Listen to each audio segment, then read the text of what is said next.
Okay, so now that we've kind of updated a few things here, we've got the ball done. Let's do the homework now. So player. Now we've got a few bits and pieces now. We needed to do the draw function, and we also want like an update function. So the draw function is just going to be taken from draw player. So we can just grab that, pop it up here, and that can go directly in here.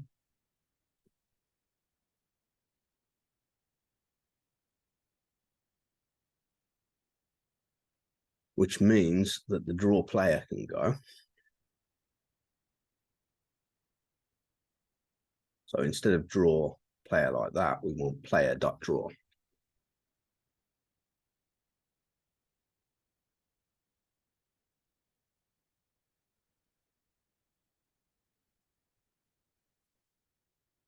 Now, if we refresh, we still get the player drawing. So we just refactored that part. Next is going to be the update. Now, for the update, we've got all this move player stuff here. Okay, so for this one, we can either make a move method, something like that, or just have the update and have the movement happen there. If I copy this for now, go up to our player class and say, okay, I want to update.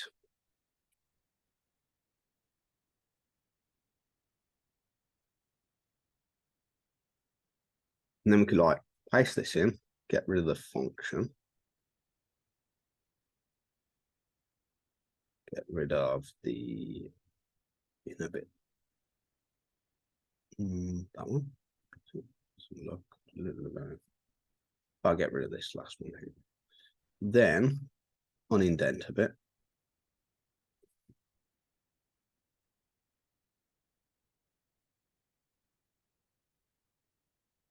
And get rid of that extra line. So we've now got the actual things to do with the player all inside player. Does mean that our move player needs to change, get moved. So we can go instead of move player, we do player dot update. And that means we can get rid of this chunk of code here. Save that. And if we move this out of the way, refresh, notice how we're still able to move the player about. So everything's pretty much stayed the same as far as functionality is concerned, but we've updated and cleaned up the code to be inside the actual player. Notice how big this is. There's quite a lot of logic there. But that's fine. We can collapse these if we just want them sort of not in view for the moment whilst we're working on other things. So we can kind of clean it up a little bit. Clear screen and stuff like that may be useful within some sort of other sort of construct as well, maybe a screen class or something, but for now we'll just leave it as is. It'd be something like screen.clear, and we'd kind of take care of the context and everything within a screen class or something.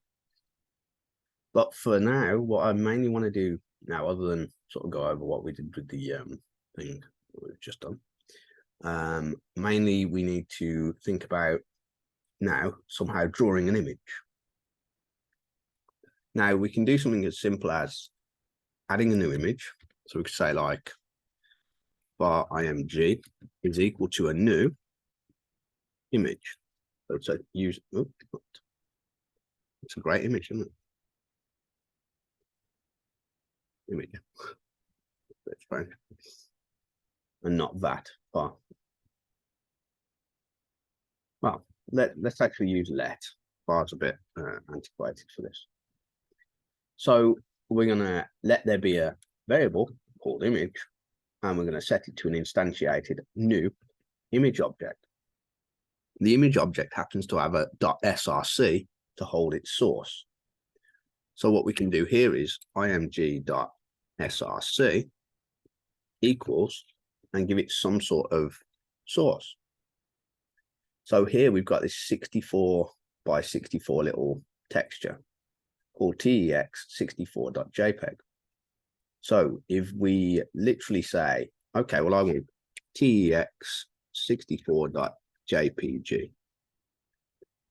save that. So now we've got this image. It's not rendering anywhere. It's not drawing or doing anything. But if I hover over it, you see it's got a width, height, and things like that as well. So in this situation, its width and height are taken from the JPEG. It's just going to use that. We could technically put dot width and dot height if we wanted to kind of stretch it or do something. But for our purpose, we'll leave it as is for now. We could do a couple of things here. We could just draw it manually here. We could make a function to draw it. Because in theory, all it is, it's a ctx.drawImage. And then you pass it the image and give it its x, y coordinates. So let's do that. Let's say function draw image. Yeah. And then say ctx.drawImage. Passing it img. And let's say 200, 200. Now, if we go into our render and we draw the image,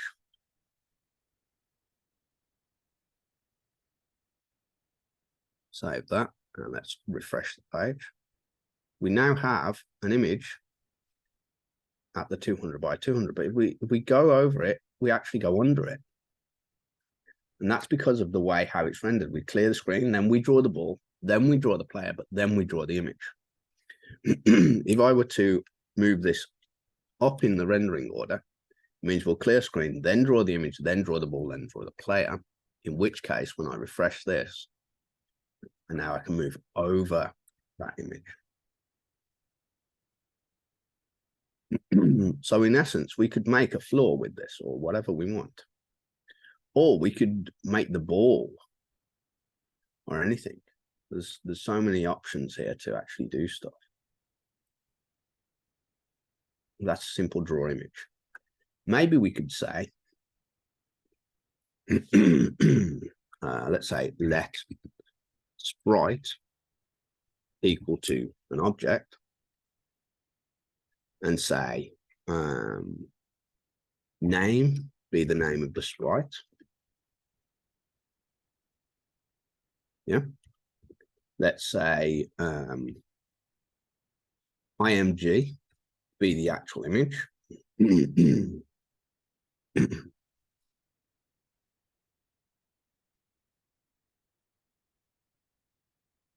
Call this floor.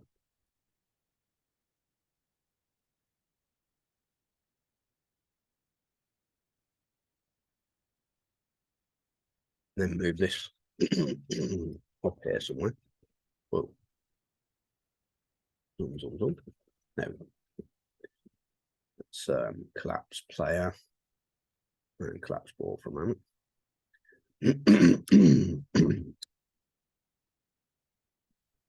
What else do we want? Maybe a width.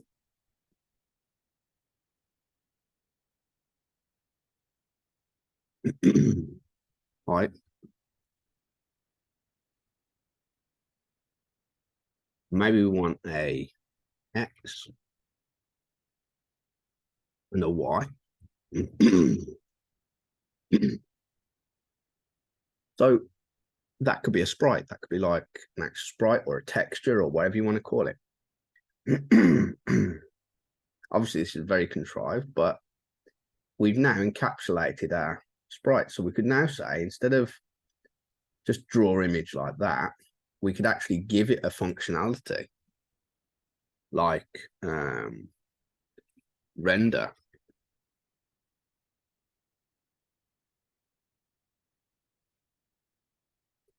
And say ctx.draw image. Yeah, passing it floor, its image, and X and Y. So now we've kind of swapped out this draw image here for this render function here. Maybe we also want an update.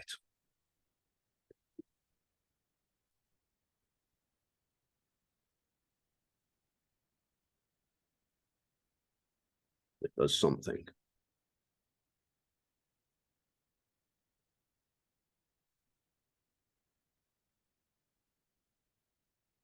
Notice sort of a common sort of thing here with the draw and the update. Well, I've called this update and render, so that's not the most common thing. Let's call this draw.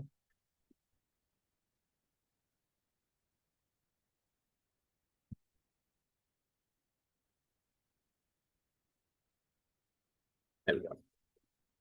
Now we have a common thing. Right, so now that we've got the ability to have a sprite or a texture or whatever we want to call it, we can then go off and render that thing. So instead of draw image now, we can say sprite.draw. Save that. Refresh the page and we've got a problem. So what's the problem? IMG is not defined. But it is. So what's the problem? Well, IMG, we're just kind of referencing whatever IMG. This could be sprite.img.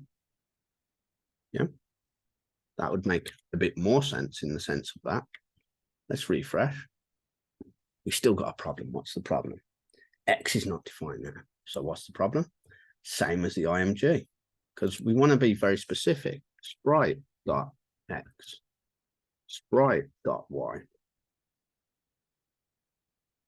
Now we refresh. Notice how we're actually drawing. So we have to reference that specific thing. Now, under some circumstances, we could have done this. So if I literally go refresh now,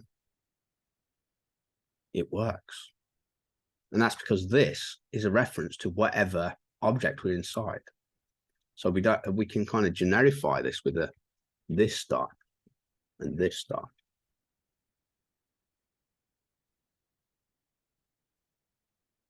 We kind of have access to a self-reference. So if I refresh the page, we still have that working. So now we've got this sprite that can do things as well. But again, this is us rendering an image. Now, we could do a lot of different things. We could sort of like add complete functionality, like under sprite have set name, set image, and so on and so forth. But for now, that's perfectly fine. We're able to draw the image. And as you can see, it's fixed location at the moment. In update, we could maybe have like, let's say this dot x plus plus, and let's start the x at 0. Now if I refresh, it still does nothing. What's wrong? What are we missing? What are we not doing here? Or rather, what are we not doing here? So here we could update the floor, basically, or the sprite. So sprite.update. We have to make sure that we call it. So let's save that. Refresh our page. Notice now it's moving. So we can do quite a lot of functionality to these things, and we can technically you could have this image be associated with a ball, or this image associated with a player, or whatever you want it to be associated with.